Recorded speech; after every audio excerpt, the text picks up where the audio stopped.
Live. I was just about to throw up a cool background and up the production value a little bit, but then all of a sudden, here we are live. I see in Discord, and I'll explain a little bit about what we're doing here momentarily, but I see you guys, you should be able to get in now if you're trying to get into the live stream. If you are trying to get into this live stream, there is a link right in the announcement channel on the Macroverse Discord, which will let you join the conversation live. That Discord address is discord.gg/Macroverse. This little logo up here, Macroverse. So again, discord.gg/Macroverse. If you would like to join the conversation live, if we know you and have had you here before, that's great. If we don't know you and you just want to jump in, that's great too. As a little preamble before I start letting people in, and yes, I see you, Tiny. I see you, Chris. Thank you. Just hang out for a second. But before I start letting people in, I just want to tell a little bit about what we're doing here for anyone that's coming to the stream for the first time. I see you, Matt, as well. So this is session number 6 of the Macronauts Explorers of the Macroverse live stream. What we do every week is come together and talk about world building and storytelling and character development with the context around this new concept, story world, collection, that we're going to be rolling out on the Macroverse platform, and it's called Macronauts. And we are literally the explorers of the Macroverse. What's the Macroverse, you might ask? The Macroverse is the multiverse, but bigger and better, probably, of course, as well. So our particular take on this is that, you know, the multiverse is about all the possible versions of this reality. The Macroverse is comprised of a bunch of different worlds, and the Macronauts are able to jump between those different worlds. And when we say worlds, we're talking about kind of story worlds or universes. So it allows a particular character to go and have adventures across different genres, across different styles of storylines, in different tones and visual expressions of this concept. And we are starting with a audio series, and then a comic series, and then also a collection of characters, which will all be collectible media in the form of NFTs and Web3 on the Macroverse platform, tie into our larger ecosystem around storytelling and franchise building. There's a lot to all of that. We can there's a lot of material out there about all of that, but tonight is about Macronauts. And what we've asked people to do over the past week is submit some potential story ideas around particular characters. And these could be anything related to this concept. We're going to dive into a few of them tonight. But specifically looking at, are these stories potentially a fit for the first season of the audio series? If you're interested in how we make audio, we're talking about narrative audio. Hey, Lady Valor, I see you as well. Then that's something we've got some experience in. There are some specifics around how we produce that stuff. And anyone that decides to come along for this journey is also going to get a front row seat to the production of this whole first season as audio, and then, on from there. So with that preamble, let me bring in some wonderful members of our community. Hello, Matt. Hello, Chris. Hello, Tiny. How are you guys doing this evening? I'm alive. Alive is doing good. Doing good. Doing good. Love it. And Matt, if you're able to pop in and say hi, we're glad you're here. Always glad to be here. Awesome. Thank you. Well, good. I think the bar has been set somewhere between alive and doing good and glad to be here. So anywhere that you find yourself along that spectrum, we'll take it. So I think, without too much, preamble other than the big preamble that I already did, I want to kind of jump into some of the stuff that got posted over the course of this week. So I am going into the Macronauts channel here on the Discord server. And in notable all other news, Chat GPT-4 came out today. I haven't had a chance to play with it yet, but from some of the stuff that I've seen, it's pretty astounding. There's a lot of interesting things happening with our robot overlords, which we shall continue to see how that impacts all this stuff that we do. But I always encourage people to play with these new tools and figure out how they can work for you with the stuff that you're trying to do. So pretty interesting to keep an eye on. And even though I just said there wasn't going to be more preamble, I want to catch people at the early part of this video in case people drop off along the way or come back to it later, and say, if you've been following along with any of the stuff that we've been building over the past year and a half or so, very exciting announcement this week. Our good friend Bennett Phillips, who used to be the head of business development and Unstoppable Domains, joined the Macroverse team as now the head of business development for us. And it feels like a massive win all the way around. So we're very excited to have him on board.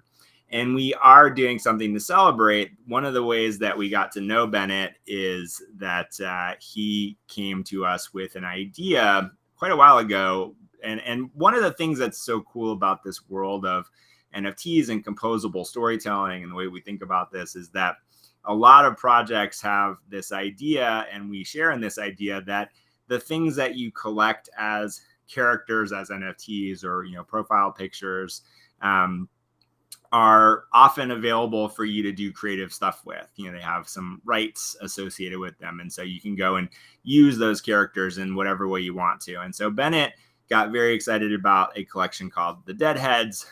We're big fans of what they're doing as well, actually producing a whole animated series based on this collection of characters. So check that out as well. But one of the promises or the concepts around a lot of this stuff, especially in the early days, was, could you take a character from one collection? So here's Deadheads. They've got their whole storyline. They've got a whole thing that they're building. And could you take one of those characters and create something completely different, your own idea with those characters? And so we got really interested in this idea and talking to Bennett in those early days. And so he had this one character in particular from the Deadheads collection that he calls Sal Bones. And this early concept around Sal Bones being kind of a mobster in the real world who dies and finds himself in the underworld. And without giving too much of the story away, has to kind of reconnect with himself, his trauma around his family, a bunch of things in that domain, but also kind of rectifying who he is as a person now that he's dead in the afterlife, but also essentially kind of deciding to take control of the afterlife, kind of becoming the gangster in the underworld that he was never quite able to be in the human world. And so there's a lot of these things kind of all happening simultaneously and not really doing it justice, but it's a very cool concept, very cool character. And we've ended up bringing on a phenomenal writer from the film and television world to help develop and flesh this series out. An incredible artist named Hoyt Silva. And so part of the celebration of Bennett joining the team is we are doing a limited edition mint for this character, Sal Bones. And I want to quickly show you guys what that looks like and encourage anyone that hasn't to consider collecting this piece of art. I'm not going to make a specific promise about what this will do, but I am going to say that there is something that you're going to be able to do with this piece of art as the Macroverse platform launches and as Sal Bones launches. So there is going to be something cool that happens with this as it connects to the platform. But that's not the reason that I would suggest getting it. I think, number one, it's just incredibly awesome. And I know a few of you already have. But the other thing that we are doing with this particular piece is that anyone that decides to collect it is also going to be able to claim a free year of subscription to the Macroverse app. And so that means 50 plus series that we've already released there. and more content coming throughout the course of the year, including things like what looks like our proposal to the Moonbirds comics project that we're working on, and about 40 other series that are in stages of development and release right now. So this is what the Salbones piece looks like at the moment. And this is actually pre-reveal art. So part of the fun in this is, you'll collect this piece, and then once the minting is done, we'll actually reveal the full piece of art, which will also give you the first look at what this incarnation of Salbones is going to look like in this series. So this is very easy to find on our Twitter or in Bennett's Twitter, or hit us up on Discord. We'll point you to where to get it. But there's 666 of them available, which we think is quite fitting for a storyline that takes place in the afterworld. But had to take this opportunity to just call that out as well. All right. So I see someone else joining the stream. Welcome. I am going to have to figure out how to say your name, but thank you so much for joining us this evening. How are you? And potentially, who are you? If you can talk. Feel free to chime in at some point. So without further ado, now that I said twice I wasn't going to do a long preamble, I just did a long preamble for 10 minutes. But without further ado, let's dive into some of the story submissions in the Discord. So some really great stuff got posted over the course of this week. Great stuff, extension of what we talked about with Tiny Universe last week. So we're gonna actually skip that one tonight, but some brand new stuff from what was posted last week. I read it out loud on the stream, and Tiny took some of those thoughts that came from everybody and iterated on it, and it's made some seriously great progress. So great job there. Some additional development from Lady Valor, always good stuff there. I want to dive into Chris's for a minute. And Chris, I'm happy to perform this for everyone as well, if you would like. But before we potentially do that, why don't you take a moment and just kind of tell us the pitch or the overview, the kind of high concept version of your story, your character, and the other prompt for this was kind of what world is this character exploring or kind of going into to have this adventure. And you got a little bit of a different take on that answer in particular. So I'd love to hear, number one, a little bit about what the concept is and some of the inspiration for it, kind of pitch it to everyone that, hasn't read it, so they kind of get an understanding of what the overall idea is. And then talk a little bit about, what you're thinking as far as your kind of take on or twist on the what world are they exploring concept. Yeah, definitely. So the concept that I'm exploring is a character named Sidney Bravel, and he's a brilliant engineer with absolutely zero social skills, and everyone hates him because of it. He's the type of guy that is kind of like a lab nerd, but what he knows and what he does kind of shines, and that's the only thing about him that shines. He's all about the work, he's all about the technology, he's all about learning and exploring and discovering and building, but no human skills. So when we're introduced to him, they've just sent a jumper through the portal. Yes. And the world that I'm exploring is the V1 version of the jump core. So it's a giant warehouse full of machinery and like a platform that is the launch point. And it takes a long time to get every jump ready. And after every jump, before, I guess while the jump is happening, there's a burst of heat. And then after the jump portal closes, there's an explosion of like hoarfrost and cold because they haven't perfected anything yet. And the basis for this character is that, we've talked a bunch here about kind of an interesting parallel between what we're likening our, this world to like a quantum leap event or the Quantum Leap TV show and the premise there. And so the entire show there, it focuses around the jumpers, and a lot of the stories that we're seeing focuses around the jumpers. But one of the most important characters in my mind of that whole experience was always Sam, the guy behind the scenes. And he's present at every jump. He's the elite engineer. He is the guy who's directing all of the team to make sure that jumpers get out okay, and then when they're pulled back, they get home okay. But then, like I said, he has no social skills, and people hate him. And so when we're introduced to them, they like I said, they're sending a jumper through and they're preparing the space. So it's just, like I said, it's a giant warehouse, and they have to clean the entire space before the next jump happens. In my mind, there's like a huge explosion of like static electricity and after effect that is left behind in the space. So that's one of the reasons that it takes so long to reset the system.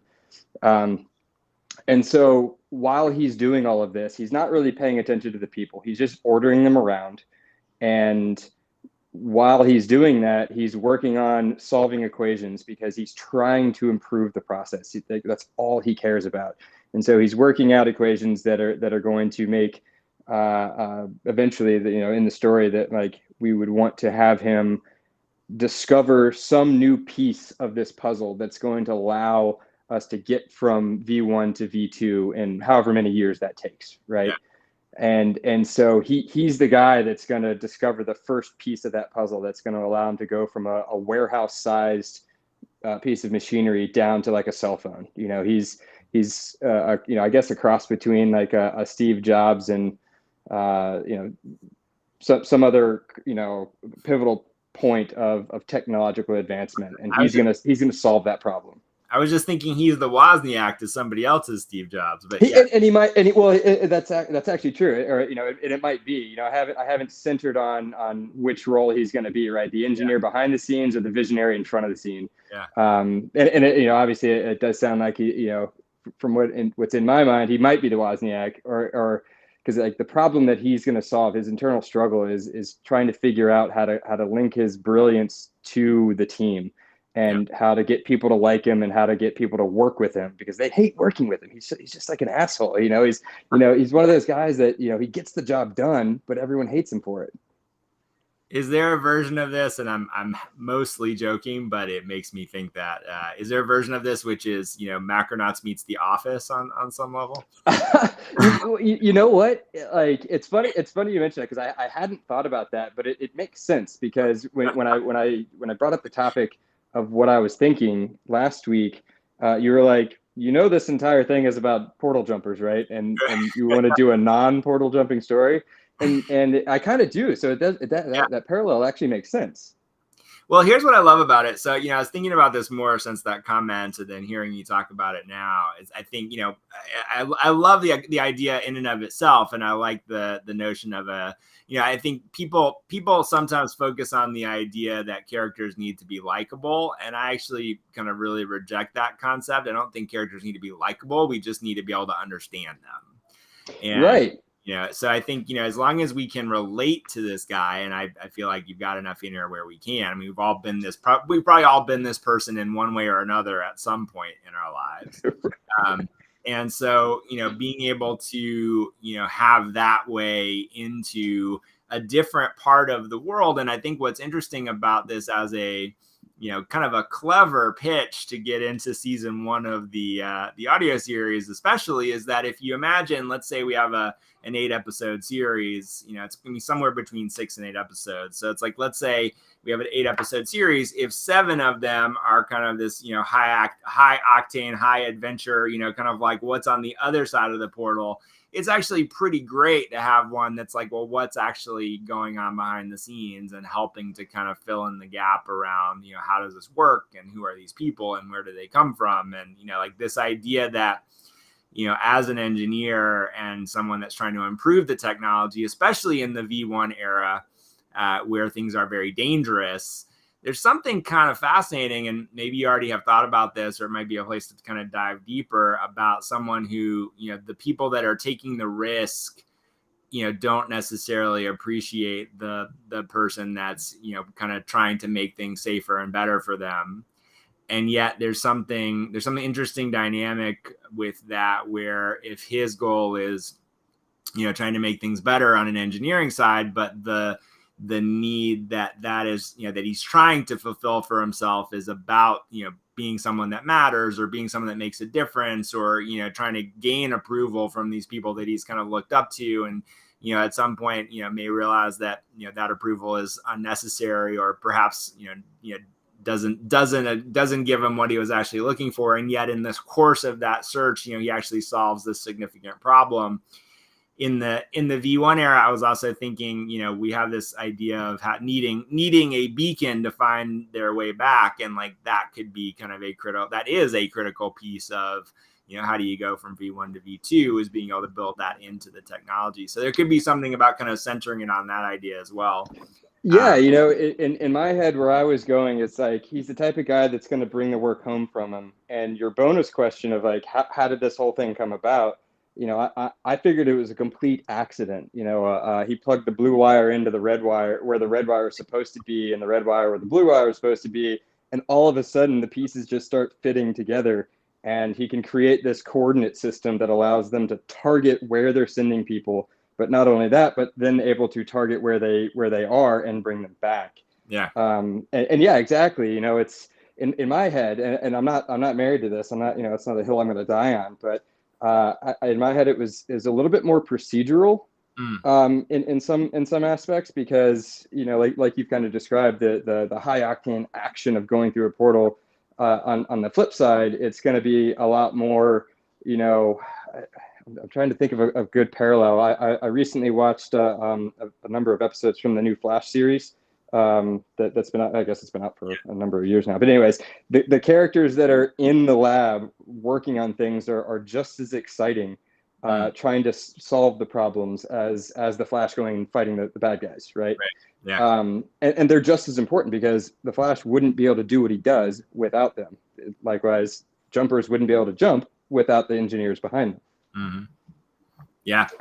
But yeah, I know, I like the point that you've made, and it's something that obviously you saw like the little bit of the story introduction that I had written. I've got a bunch of ideas in my head, and I know myself and Rommel have been talking a bit about how to connect other people's stories to this side of the story. And, wouldn't it be really cool to have somebody else's character, if they wrote in V1, leaving from my warehouse to start their adventure? Sure. And then it, there's an instant connection right there, and it allows us to really bind all of these stories together. Yeah, absolutely. Well, I think there's something to be said for not making them all connect, but there's also a lot to be said for the Easter egg that, is the, especially if we think about, the way they're ordered, if it's like, this is, let's say episode 2, and then episode 6 is directly connected to a moment that, is something that's recognizable, like that kind of stuff gets really fun. Right. We have the ability to insert humor or drama, depending on what that situation is. If Sydney is at the very beginning of his research, and he's just sending inanimate objects through, how weird would it be if like in somebody else's story, a glass vase flies through a portal and just hits somebody while they're walking down the street, right. Like what just happened? There are two thoughts I have, and again, just throwing this out there, not prescriptive, but just the two thoughts that pop into my head as you're saying that is, number one, I think, it is always, I always think it's worth kind of a rethink, and then ultimately you may still go this direction, but it's worth thinking about anything that's accidental from a character point of view. I just watched Honey, I Shrunk the Kids with my kids a couple weeks ago. Right.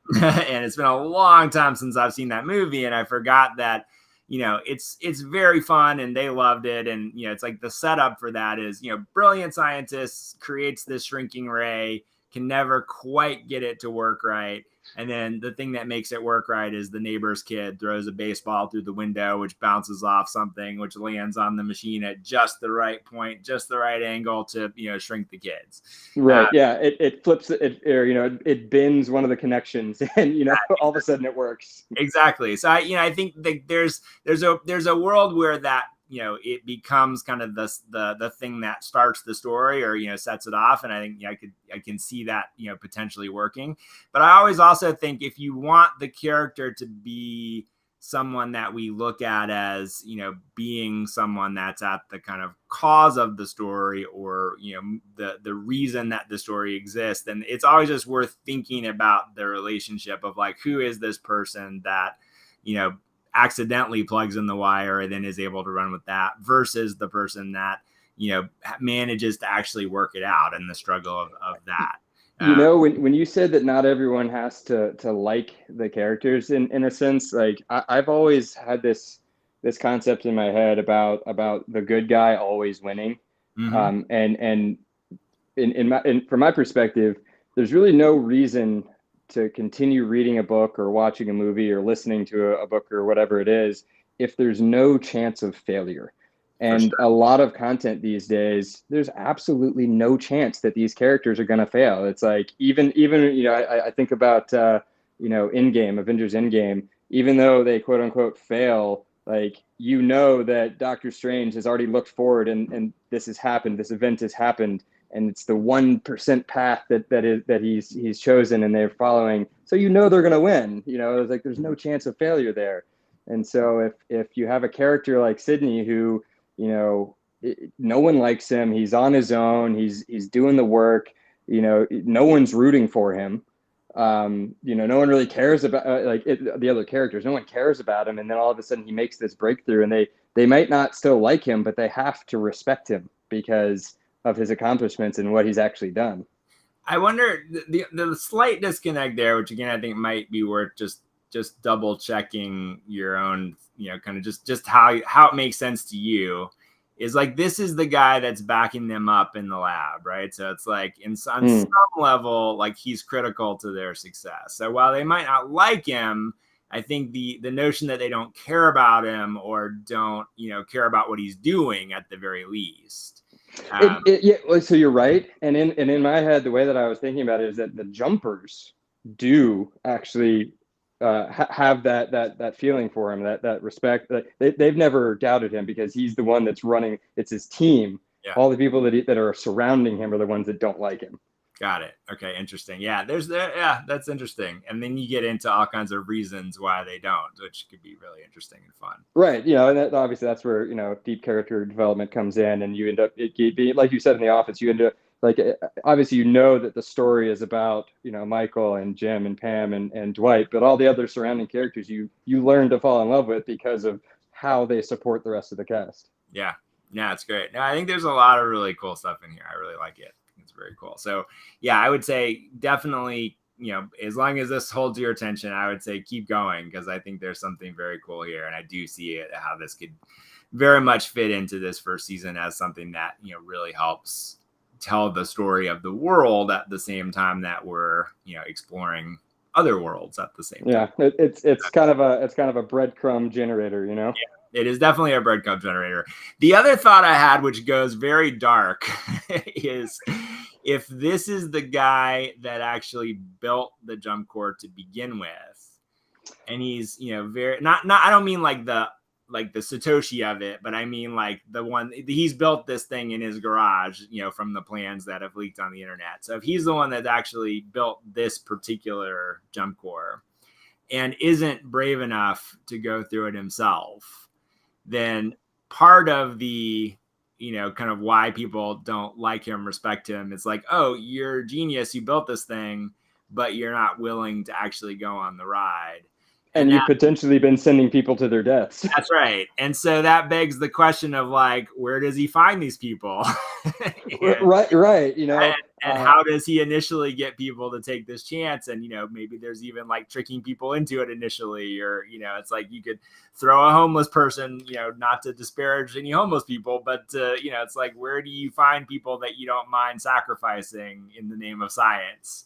Yeah, it's kind of funny that you mentioned the Honey, I Shrunk the Kids thing, because it's in that accidental theme.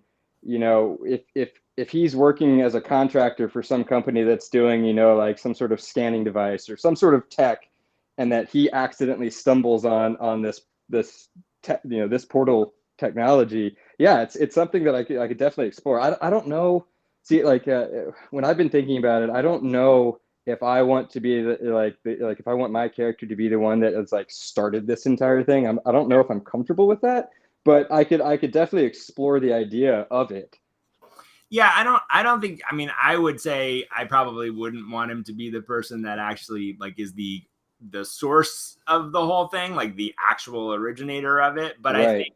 I could certainly see him being the one that, built it initially, and I like built Yeah, the particular device. Yeah, And the guy who was like I said, he was contracted to do one thing, and they end up having him do this completely opposite thing. So it wasn't his original idea, but he's the one, yeah, like you said, physically built the thing. Yeah, that could be interesting. Or does he, it's like, I mean, just again, spitballing here, but it's like, is he, a contractor for some sort of SpaceX, type of company, and these plans leak across his desk somehow, or, someone sends them to him, and he's, kind of fascinated, and he starts like stealing stuff from the office to take home and build his garage. Like he's kind of got access to some of the tech that's required.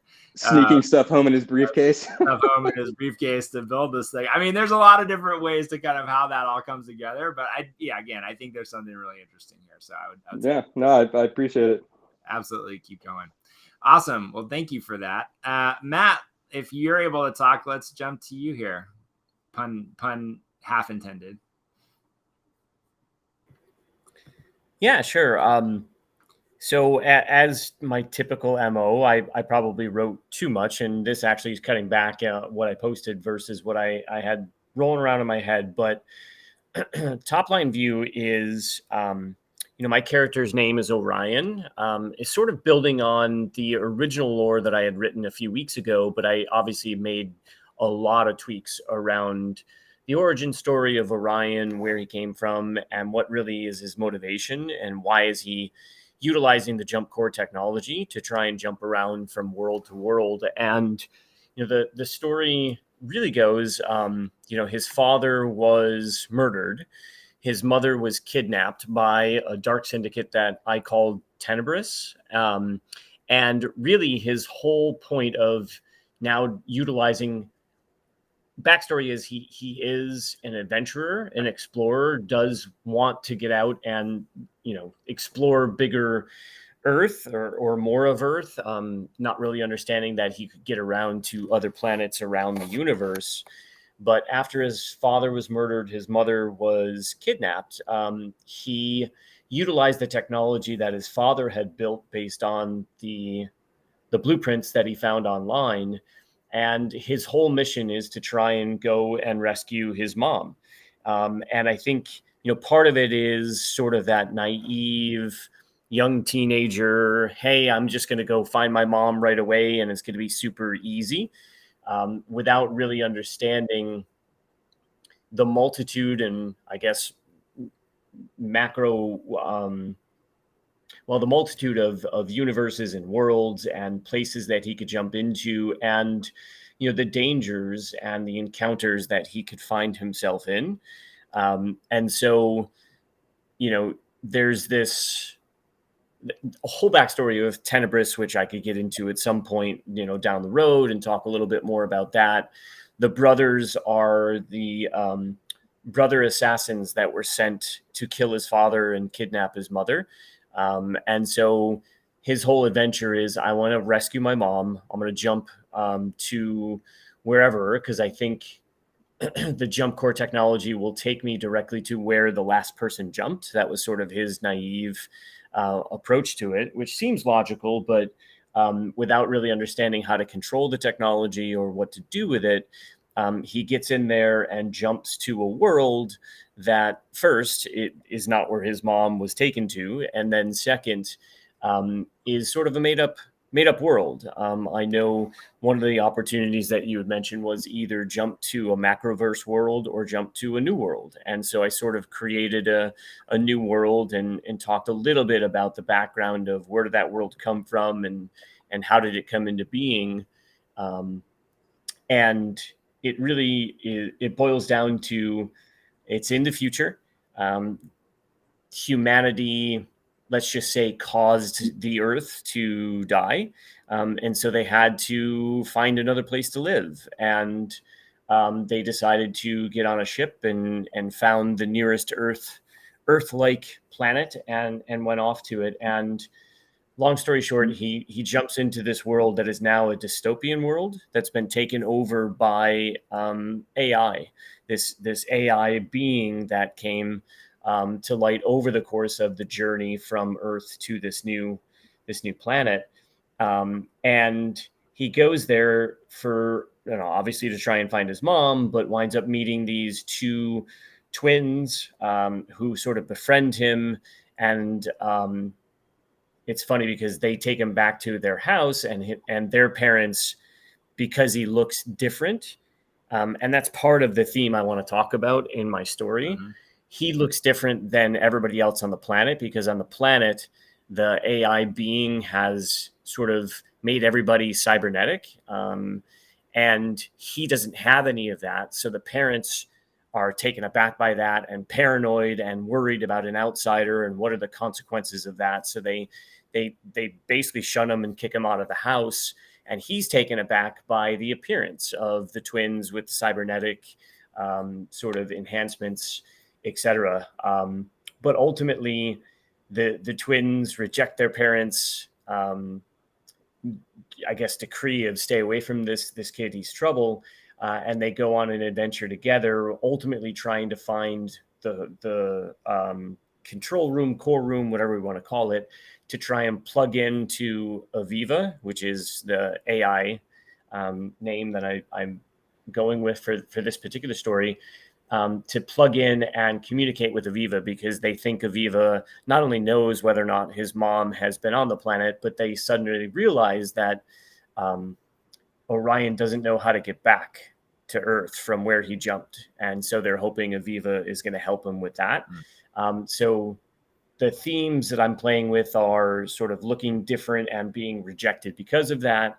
But also, I feel like since this is Orion's first jump, and he's a little naive around, I'd say, benevolence versus maliciousness in the world and in the universe, he automatically assumes Aviva is benevolent and will help him. And I think this is his first exposure to understand the world isn't all rainbows and unicorns. Or is it? But yes. I like it. I think Aviva is a great name for the fictional Amazon Alexa, alternative. So yes, good. I think that fits perfectly. I also really like the idea. What came to mind for me when you were talking about, like, here's this person that shows up in this place and is being judged or looked down upon, or just being looked at as different or other because they don't have all these cybernetic implants. There's a interesting, I don't know, the immediate thing I thought of is, like, if you go back to like the punk era where people started to get like piercings and tattoos and stuff like that, it's almost the reverse of that. Like, what if you show up in this kind of cyberpunk world and you're the only one who's not cyberpunk? I think there could be something interesting and kind of cool visually there that's not what we would expect, which I don't know if that appeals to you or not, but that's what I thought of. But yeah, I think it definitely appeals to me. Oh, good. Oh, sorry. I was just going to say, yeah, it definitely appeals to me. That was one of the core themes of this particular story, is him. He's always sort of blended in back in his real life on Earth, and never really been called out, never really been an outsider. So it's interesting to me to go to this world where in his own mind, he's normal, but in everybody else's mind who lives on the planet, he's definitely not normal. He's the outsider. So there's something interesting in my mind to play with there. Yeah. I mean, if you want to go like probably slightly too cheesy, like the lazy version of it, but maybe something to kind of think about as a foundation part of it is, like, the normal twist would be he's in his regular life on Earth, he's the kid that never really pays attention to or has any empathy for those that are kind of picked on and treated as different. And then he has this adventure and becomes the person that's different or the other, in this scenario, so that he can learn the lesson that, other people have this experience and feeling. And now he treats other people when he comes back in a different way. So again, not saying that you should do that because it's the kind of obvious version of the story, but I think, some journey that takes him on, both a physical adventure and an emotional adventure is always a good thing. No, I agree 100%. And I think there's something to build from that. I think you're right. I want to sort of twist on that a little bit. I don't know what it is off the top of my head, but I do like the idea of, because he is now the outsider, which he's never been in his life before, that there is this emotional journey that he'll go on, not only while he's on this new planet, but when he comes back, he'll be a different person as well. Now, I think the question to ask is, like, is there a way to approach that kind of trope with, something that's new? And largely, I think the way to find that is to think, through a bunch of different options. And ultimately, it's going to be something that is coming from you and your experience, as opposed to something that you've seen in another movie or show, and trying to find a way to kind of bring that into the story in some way. But I think that, the thing that could be another kind of thread to pull on or look at there is that it's typically, it's like if there's a problem that he's facing in the pre-adventure part of his life, in the setup, and, can't solve for, and would never in a million years think that he needs to have this experience of being the outsider to, find the solution to that, whether it's a, real problem or an emotional problem or, whatever that is. And then only because he's had this experience does he now have whatever the tool is that is able to solve that problem when he gets back to his real life. There's something in that structure that always works. And then the question is just like, can you put a new twist on it that isn't just kind of what we expect? That's my thought there. But I think I love it. You've got a lot of very rich territory here. And I will recommend that anyone that is at all intrigued with what we're talking about, come into the Discord and read Chris's story, read Matt's story, read all the stories that are posted here. And Matt, I have to commend you for someone that has been talking about dealing with a little bit of writer's block or creative burnout. I would say you've, for at least all the evidence points to having moved past that. So, or at least being well on the road to it. So congratulations on that. And I would say you can never write too much. You can always cut it down. But it's hard when there's not enough to be able to, build on top of sometimes. Well, I first and foremost, Evan, I appreciate that. It's I know you and I have had an offline conversation about challenging the notion of burnout itself, but I know that I've felt I'll just say a significant lack of creativity over the last several months, and this project has sort of lit a new spark in me, and I don't know if it's timing or if it's the ideas or thoughts, but I had a lot of fun sitting down and really thinking through this. So it was great to have this spark again, and it felt great to put something on paper that I honestly, after I posted it this morning, I sort of stood back and walked away from it and thought about it again. And I'm always my own harshest critic. And I said to myself several times throughout the day today that I really like where I'm going with this. So thank you for helping spark that again. Oh, well, if I had any part of that, you're absolutely welcome. And it's my pleasure. And I love the result. So highest recommendation for people to check this out. Matt, I had a question for you about it. After I read your story, you said that there was like a series of planets that he's going through. How long are you expecting him to be on each adventure? Do you know what I mean? Yeah, when you say length of time, do you mean sort of days, weeks, months within the story world itself, or number of episodes? I think it's column A and column B, Yeah, honestly, I hadn't thought through that. Because like What short format, it's like that's what I'm thinking about. Like because you only have so much time in an episode, and then if we have multiple episodes, obviously you have to worry about length. So that's what I was curious about. Yeah, no, I think it's a really good call out, and I think it's something that I'll have to think through. Now, what I will say is, depending on the lesson that he has to learn and the stories or the worlds that he visits, I'm imagining in my head that some will be longer than others, at least for length of time on the world and planet itself within the story. So sometimes he'll be there for a couple of days, sometimes he'll be there for a couple of months potentially, or maybe even just a couple of minutes. I think I need to think through that. And to your point, and I never really thought about this until you just said this, but I think the amount of time that he spends on each world certainly can be an aspect of storytelling itself. To really understand, well, he's spending extra time here because there's some bigger lesson or bigger tool that he needs to either learn or equip himself with.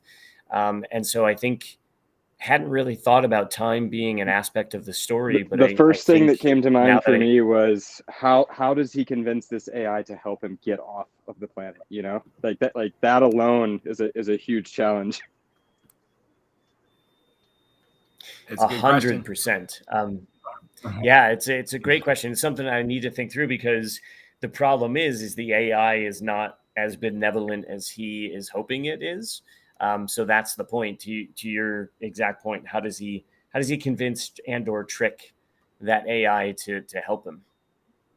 Well, it's very topical in that regard, but I like it. So, yeah, I think Chris, I think you do bring up a good point. Also, from I am a fan of like build this big world, build as much of the get it all out, get it all on paper, like everything that you can kind of come to or that sparks an idea or that feels like an inspiration, like get it all out.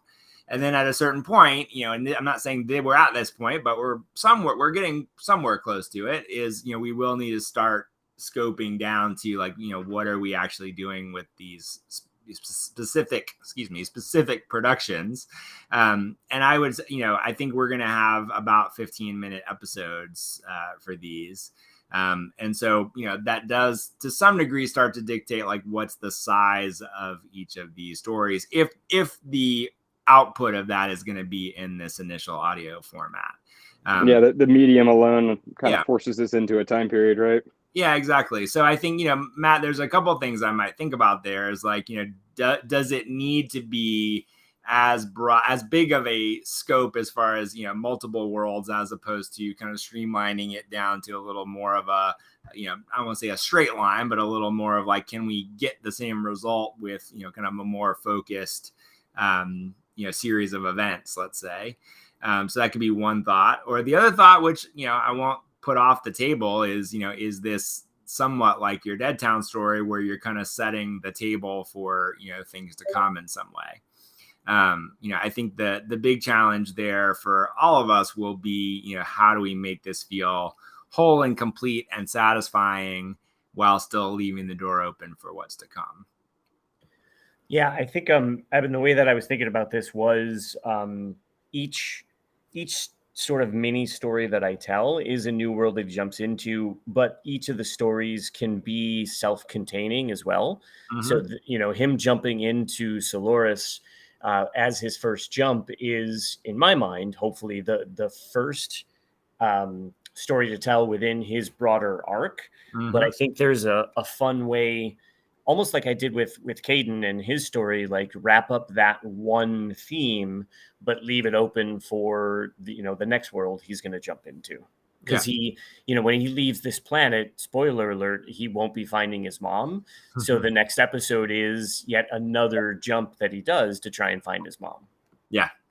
I think that could work. I think, we just have, I think the challenge is going to be for all of us in this process is to just, I want to make sure that, especially in this first season for the audio in particular, it's a little different than what we've been doing with the comics anthology, in that the comics anthology is really built as a companion or a, kind of an additional experience within a world that we're going to have a pretty clear sense of because of the core storyline.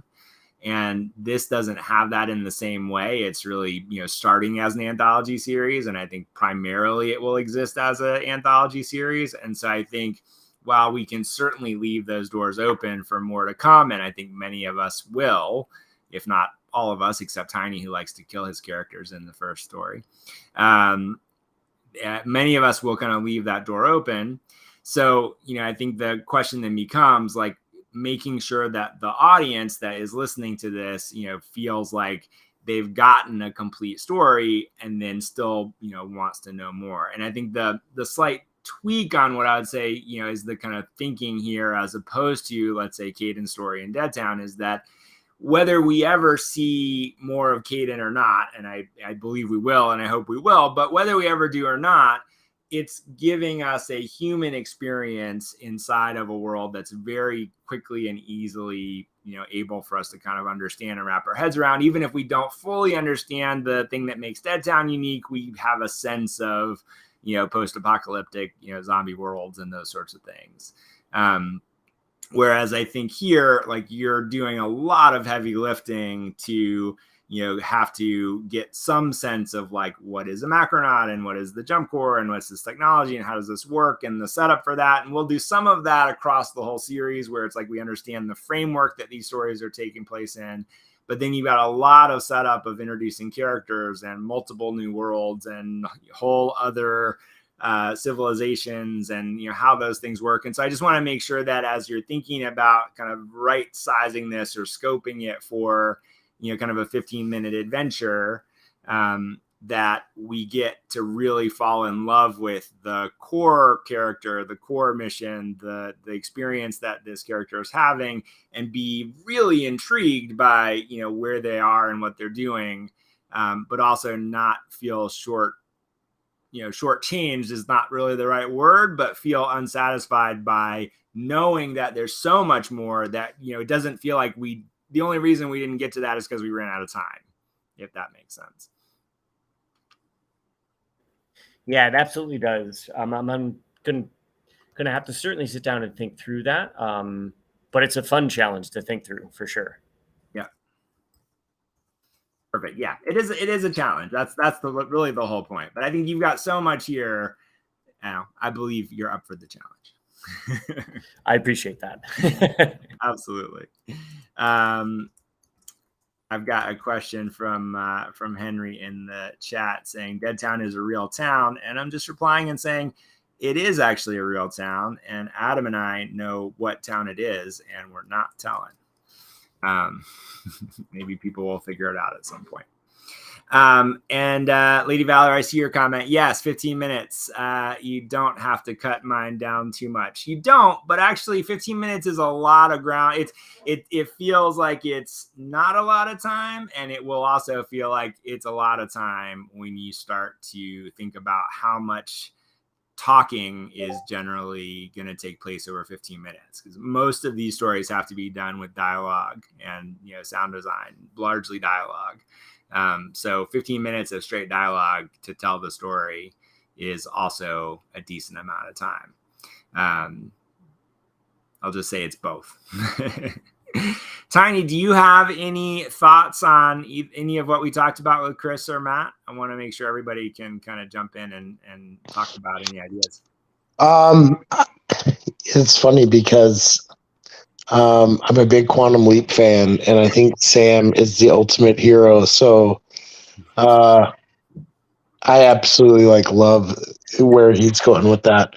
Matt, I am a super fan. So I mean, I don't think I've read anything that Matt's written and let us read that I didn't like.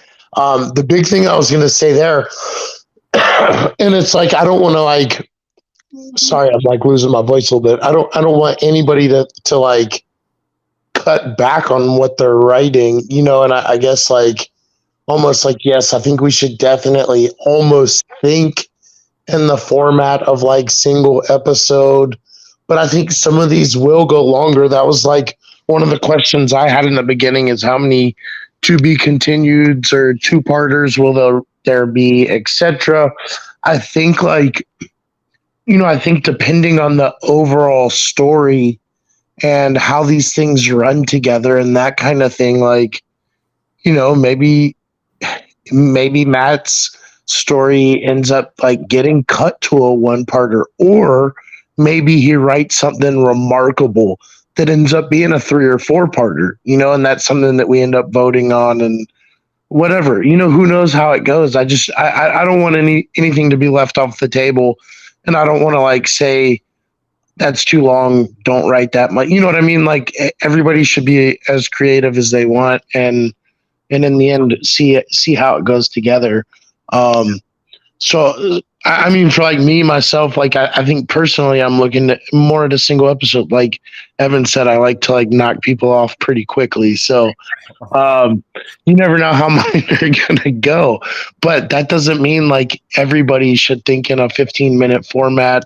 I don't know, I think we should have like a ABC kind of plan. In my mind, I've got like 15 different ways this could go when these guys go through the portal, and I don't honestly know where it's going to lead yet. So I would just say like like kind of still write it, like if you're thinking about it.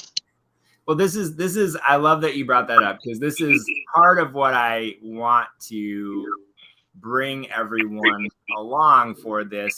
It's not just about the creativity. It's also, Tony, can you mute for a second? I think we're getting feedback off of there you go. It's not just the creative exercise. Like we've done, especially this group, we've done a bunch of that, and I'm actually thrilled with kind of seeing the progress of those of you that I've been going, along this with for a while. Because if you look at look at the stuff you guys pitched for the first few things and look at the stuff you guys are pitching now, there's just obvious, progression for every single person, which is awesome. But I think part of the opportunity, the exercise, what I'm hoping people are also excited about is that in a way that it's like there's a whole production process, and you've gotten to participate in certain components of building out the comics piece of this. But this is a little different in that I want you to kind of be able to have the experience and the process of real production. And so, in a sense that, each medium brings with it a set of constraints. And I always find like leaning into those constraints is the way to get the best result. And so while I'll say, never wanting to say, don't be creative and don't build that huge thing. You absolutely should.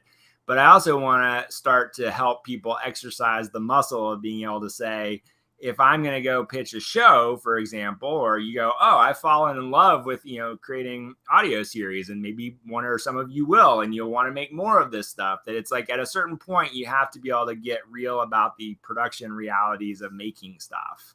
And so, just like having to figure out how to tell a compelling comic short story in 8 pages, how to do this in a 15-minute chunk, don't take that as a limitation, take it as an opportunity to figure out how to lean into that constraint and make the story better.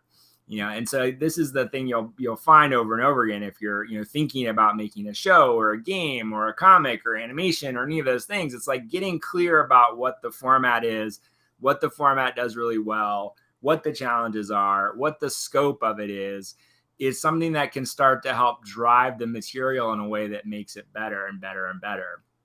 So if I know I've got 15 minutes to tell a story, that's going to dictate a certain type of cadence, a certain type of tone, maybe a certain type of character, a certain type of setup, as opposed to knowing I've got 5 hours to tell this story. Well, now I better think about this in a very different way. And at the same time, the challenge I have for everyone here is like build these big worlds 100%. I love that. I can't stop myself from doing that. But then also think about like, what's the piece of this that's the most compelling? Because I want every one of these episodes to have fans. I want every one of these characters to resonate with the audience that's going to listen to them, where people want to see more, or people want to go on these larger adventures, go on these journeys with each of these characters beyond the first season. But I think the way to do that is to think about it like a TV show or like any of the things that we love. If you think about your favorite shows, generally they have a really strong pilot episode where you learn the characters, you introduce the world, you kind of understand the game that we're playing, the journey that we're going on. And then we have the double challenge of introducing, basically doing a pilot episode and telling a complete story in and of itself. And so if you look at something like, my analogy for a lot of this is like, what are the great anthologies out there? Twilight Zone, Love, Death, and Robots. I thought the recent Star Wars Visions anthology, like each of those do an incredible job of saying, like, here's a single episode. We're going to do a beginning, middle, and end. Yes, we can revisit this. There may be crossovers. There may be expansions. There may be other places that we go with this. But I walk away from that going like, that was awesome. That was awesome. That was awesome. And in none of those cases do I walk away going, cool setup. I can't wait to get to more. It's like, I think you want to have that feeling with the person that's going to consume this stuff, that's going to be the recipient of the creativity, where they really feel like, yes, I want more, but I also feel like, man, that was cool. Let me tell people, let me get excited about this. Does that make sense, everybody? Yep. Cool. Thank you. So anyway, that's my soapbox for the evening. So I think, great job, everybody. I really cannot encourage anyone that sees this enough to come into the Discord. So that is discord.gg/Macroverse.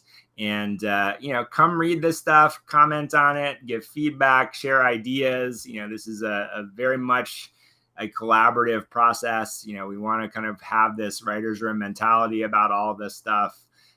So, ultimately the writer and creator gets to choose, but, we want to provide as much helpful feedback and constructive feedback as we possibly can. So come into the Discord, join the process, pitch your own story, give ideas to the other people that are pitching stories.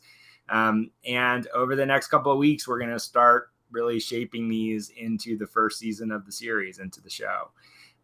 So with that, I'm going to wrap up for the evening. I'm going to do my little commercial. So this episode of Macronauts Session 6 is brought to you by the Macroverse app. What is the Macroverse app? You can download it on iOS or Android, and it consume over 50 different series, over 500 episodes live on the app, another 500 or so that have been produced and will be released shortly. All for one very low subscription price of $5 a month. And basically, you are directly supporting phenomenal storytellers and artists who create comics in this brand new format that we've invented called the Tap Story.